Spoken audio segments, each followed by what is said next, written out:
Orientation mobility instructor. स्वागत करता हूं सीआरसी दावणगिरी में। आज हम बात करने वाले हैं संवेदी प्रशिक्षण की, और ये जो जानकारी है बहुत ही महत्वपूर्ण रहने वाली है दृष्टि दिव्यांग व्यक्तियों के लिए और उनके माता पिता और उनके अध्यापकों के लिए, क्योंकि माता पिता और अध्यापक हमारी जो ये जानकारी है और जो भी वीडियो के माध्यम से देख रहे हैं तो सुनकर और देखकर अच्छे से सीख सकते हैं, और सीखने के बाद अपने दृष्टि दिव्यांग बच्चों को अच्छे से प्रशिक्षण दे सकते हैं। क्योंकि हम बताने वाले हैं कि किस तरीके से आप घर में रहते हुए अपनी जो घरेलू वस्तुएं हैं उनका उपयोग करते हुए प्रशिक्षण पूर्ण कर सकते हैं। और जैसे ही आप संवेदी प्रशिक्षण पूर्ण करते हैं तो आपकी लाइफ देखेंगे बहुत आसानी से चलने लगेगी। और जैसा कि आप सबको पता है कि हमारी 5 ज्ञानेंद्रियां होती हैं। सबसे पहले हम देखकर सीखते हैं, उसके बाद सुनकर, फिर उसके बाद आप छूकर टच करते हैं, जो भी छूते हैं जो वस्तुओं को, उसके अलावा आप स्मेल के द्वारा और टेस्ट के द्वारा सीखते हैं। तो जैसे सबको पता है कि 80 से 90% जो जानकारी है वो हम वातावरण से देखकर सीखते हैं और उसके बाद हम सुनकर।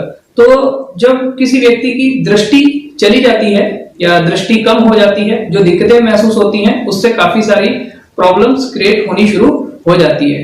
तो सबसे पहले जो हमारी बची हुई दृष्टि है उसका उपयोग अच्छे से करना है और डॉक्टर से समय समय पर सलाह लेते रहना है, जिससे कि उस बची हुई दृष्टि में और ज्यादा क्षति ना हो। जो हमारे सेंस हैं, जो हमारी ज्ञानेंद्रियां हैं, उनको किस तरीके से डेवलप करना है घर में रहते हुए। तो अब घर में हमारे पास बहुत सारी वस्तुएं मिल जाएंगी जो आप उपयोग कर सकते हैं उस ट्रेनिंग के दौरान, और आप सीख पाएंगे कि वो वस्तुएं कौन कौन सी हैं, किस तरीके की, उनका टेस्ट कैसा है, स्वाद कैसा है, सब। तो सबसे पहले हम बात करने वाले हैं ऑडिटरी, जो हम सुनकर सीख रहे हैं। अब उसको सीखने का सबसे बेस्ट तरीका क्या है कि आपके घर में विभिन्न प्रकार की आवाजें आ रही होंगी, तो आप उन आवाजों को पहचानने की कोशिश कीजिए। जैसे सबसे पहले हम बात करते हैं, अगर किचन के अंदर खाना बन रहा है और आप भी वहां पे खड़े हैं तो और जल्दी ज्यादा सीख जाएंगे आप। तो किचन के अंदर अगर आप खड़े हैं तो मान लीजिए वहां पे हम तड़का लगा रहे हैं दाल के अंदर या किसी भी सब्जी के अंदर, ठीक है। तो जब उसमें लगाते हैं तो देखिए तेल है अगर कढ़ाई के अंदर, तो तेल गर्म हो रहा है।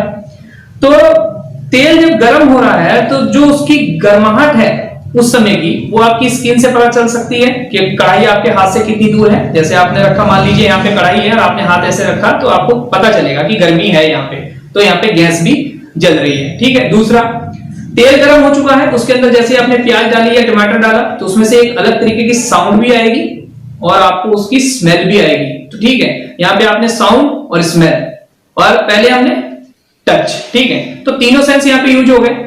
अगर आपके पास कोई है, प्रशिक्षित व्यक्ति है जो आपको सिखा रहा है, उस समय ट्रेनिंग्स दे रहा है, तो उसमें से जब आपने तड़के को पूरा अच्छे से फ्राई कर लिया तो उसका हल्का सा निकाल के थोड़ा सा ठंडा होने के बाद जीभ पे भी रख सकते हैं आप। बस आपको ध्यान रखना है कि जब आप ये टेस्ट कर रहे हैं या मतलब कुछ भी तरीके का प्रशिक्षण ले रहे हैं तो आपको अपनी सुरक्षा का ध्यान ज्यादा रखना है। जब आप घर के अंदर हैं तो आप देखेंगे कि बाथरूम में जब पानी खोला जाता है बाल्टी के अंदर, तो जब बाल्टी में शुरू में पानी खोला गया तो उसकी साउंड अलग तरीके की आएगी। जैसे जैसे बाल्टी भरती चली जाएगी तो साउंड भी उसकी चेंज होती जाएगी। तो आपने देखा यहाँ पे अलग तरीके की आवाजें आनी, 2 तरीके की आवाज आपको एक जगह मिल गई, मतलब अलग अलग तरीके की आवाजें आनी शुरू हो गई। खाली बाल्टी में अलग आवाज थी और भरने के बाद बाल्टी में अलग तरीके की आवाज आपके सामने आई, ठीक है। उसके बाद दूसरा, आपके घर में फ्रिज है तो आप देखेंगे फ्रिज अगर चल रहा है तो फ्रिज की एक साउंड अलग तरीके की आती है। अगर आपके घर में फैन है तो फैन की अलग तरीके की साउंड आएगी। अगर घर में दाल बन रही है कुकर के अंदर तो कुकर की जब सीटी बज रही है तो उसकी साउंड अलग तरीके की आएगी। तो आपने घर में रहते हुए देखिए कितनी तरीके की आवाजें सुनी। तो अगर आप इन आवाजों को आराम से पहचान सकते हैं तो आपके सेंस डेवलप हो रहे हैं, ठीक है। तो अब इसमें क्या होगा, कहीं पे ज्यादा तेज आवाज आएगी, कहीं पे कम आएगी। जैसे मान लीजिए टीवी का वॉल्यूम आपने बहुत ज्यादा खोल दिया है, उसके बाद में अगर आपको कोई दूर है किचन, तो किचन की आवाज में से जो भी आप बर्तन जो भी कर रहे हैं उनकी साउंड हो सकता है कम आ रही हो, तो उन साउंड को पहचानना कि कोई किचन में भी काम कर रहा है और यहाँ पे टीवी भी चल रहा है। तो ये हो गया हमारा ऑडिटरी वाला मैटर जो हमने सुनकर सीखा। अब हम बात करेंगे दूसरे, इसमें हमने सेंस सभी तरीके से यूज हो रहे हैं, ठीक है। अभी हम बात कर रहे हैं जैसे टच। अब टच क्या लगा, अब टच का आपको एक ध्यान और रखना है। इस समय हमारे पास देखिए सैनिटाइजर रखा है, हैंड सैनिटाइजर, इसका उपयोग कर सकते हैं आप। अब अपने हाथों को सैनिटाइज कीजिए, उसके बाद आप किसी वस्तु को अपने हाथ में लीजिए। जैसे मैंने सबसे पहले ये चने लिए अपने हाथ में, तो आप देखेंगे जैसे आप इसको टच कर रहे हैं तो आपको पता चल रहा है कि इनका जो शेप है वो बिल्कुल अलग तरीके का है, जो चने हैं हमारे हाथ में, ठीक है। तो आपने क्या टच कर अब इसका आप टेस्ट भी कर सकते हैं। अगर ये बिल्कुल सुरक्षित है, इनमें कोई दिक्कत नहीं होगी आपके शरीर को, तो अगर आप इसका यूज कर रहे हैं तो आप इसका टेस्ट भी कर सकते हैं कि किस तरीके का। और नाक के पास लेके जाएंगे तो इसका स्मेल भी इस्तेमाल कर सकते हैं कि इन चनों में से स्मेल कैसी आती है, ठीक है। वैसे हमने यहाँ देखिए चने की दाल रखी है, तो जैसे चने की दाल आप ले रहे हैं तो इसका टेस्ट भी एक अलग तरीके से आएगा, और इसका शेप जो आप टच करके पता कर रहे हैं वो शेप भी अलग तरीके का आएगा, ठीक है। स्मेल अलग तरीके से, टेस्ट अलग तरीके से। देखिए जैसे हमारे पास है काली मिर्च, काली मिर्च जैसे ही अपने अपने हाथ में ली, इसका भी देखेंगे शेप अलग तरीके का है। मुंह में रखेंगे तो इसका थोड़ा सा टेस्ट जो है वो अलग तरीके का आएगा, और स्मेल भी इसकी अलग तरीके की आने वाली है, ठीक है।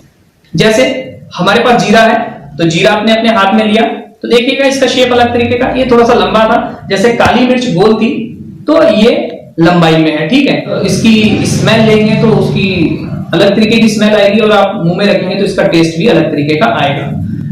उसके अलावा हमारे पास और भी सामग्री है, जैसे हमारे हाथ में ये मूंग की दाल है, तो मूंग की दाल का जो साइज है वो और छोटा है, ठीक है। जैसे हमारी चने की दाल थी हमारे पास, तो ये थोड़ी बड़ी है, और मूंग की दाल जो है वो छोटी है, तो साइज अलग है। अब इसका भी हम टेस्ट कर सकते हैं, इसकी भी हम स्मेल ले सकते हैं, तो वो अलग तरीके से आएगी हमें स्मेल। उसके अलावा प्याज है आपके पास, प्याज को तो जैसे आप टच कर रहे हैं तो देखेंगे इसकी आवाज भी आ रही है, आपके कानों में आवाज आएगी, जो इसके ऊपर छिक्कल है इस तरीके से अगर आप इसका छिक्कल उतारेंगे तो इसकी एक साउंड आएगी, ठीक है। इसमें से एक स्मेल भी आएगी, जिसे आप टेस्ट भी कर सकते हैं, और इसका जो शेप है वो भी अलग तरीके का है, ठीक है। ये देख सकते हैं आप प्याज को। उसी तरीके से हमारे पास आलू है, आलू, अब आलू में अगर आप नाखून से हल्का सा टच करते तो इसमें से रस भी आता है, जो रस आता है उससे भी आप टच करेंगे, और हो सकता है कि अगर ठंडी जगह पे रखा हो तो वो भी आपको महसूस होने लगे कि आलू ठंडा है, ठीक है। गर्मी में रखा है तो गर्म भी महसूस हो जाएगा, तो टच के द्वारा पता करेंगे। तो जैसे आपने इसमें हल्का सा नाखून लगाया तो इसमें से एक रस आ रहा है, तो रस को अगर आप नाक के पास लेके जाएंगे तो उससे भी आपको स्मेल का पता चल जाएगा कि ये आलू की स्मेल है। तो आलू को मुंह में रखने की वैसे जरूरत है नहीं, क्योंकि कच्चा है आलू अभी, मगर फिर भी टेस्ट भी कर सकते हैं कि आलू का टेस्ट कैसा होता है। इसी तरीके से हम अपने सारे सेंस को इसी तरीके से डेवलप कर सकते हैं। और भी हमारे घर में बहुत सारी वस्तुएं मिल जाएंगी, जैसे चेयर है, आपके घर में किचन का सामान है, तो उनका शेप अलग अलग रहेगा, उनका डिजाइन अलग अलग रहेगा। जैसे आप उसे टच कर रहे हैं तो आपको पता चलेगा कि चेयर किस तरीके से है, टेबल किस तरीके से है, और घर की जो सामग्री है वो किस तरीके की है।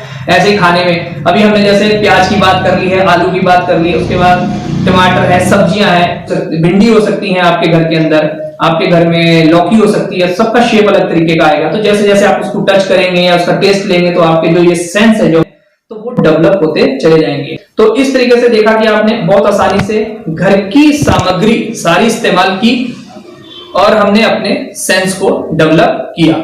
तो ये जो जानकारी है बहुत ही महत्वपूर्ण रहने वाली है, खास करके माता पिता के लिए और टीचर्स के लिए, क्योंकि हमने ये आपको इसी तरीके से हम ये दिखा रहे हैं कि जिससे कि आप सीख लें और अच्छे से सीख लें, और सीखने के बाद आप बच्चों को सिखाएं घर पे। अगर आप सिखाएंगे बच्चों को तो बच्चे और ज्यादा सीखेंगे और सुरक्षित भी रहेंगे, क्योंकि देखेंगे इन वस्तुओं के अंदर कुछ केमिकल्स या कुछ ऐसा इस तरीके का हो सकता है जो बच्चों को नहीं पता है। तो जो आपने पहले अच्छे से सीख लिया है माता पिता ने, उसके बाद वो सिखा रहे हैं और इनका इस्तेमाल कर रहे हैं, क्योंकि आप देख रहे हैं उन वस्तुओं को किस तरीके की हैं, तो वो ज्यादा सुरक्षित हैं। तो इसलिए सबसे पहले माता पिता सीखें, टीचर्स सीखें, उसके बाद वो बच्चों को सिखाएं। देखा आपने, घर की वस्तुओं को हमने बहुत आसानी से पहचानना सीख लिया है, और ये आपकी जो लाइफ है, जो आपका जीवन है, उसको बहुत अच्छे तरीके से सुगम बना देंगे, और आप और तरक्की कर पाएंगे अपने डेवलप सेंस के द्वारा। तो इस वीडियो में है सिर्फ इतना ही। आगे हम और एक नई वीडियो लेकर आएंगे जिसमें और इंफॉर्मेशन रहेगी, जिससे कि आप और ज्यादा घर पे रह के सीख सकते हैं। तो इसी के साथ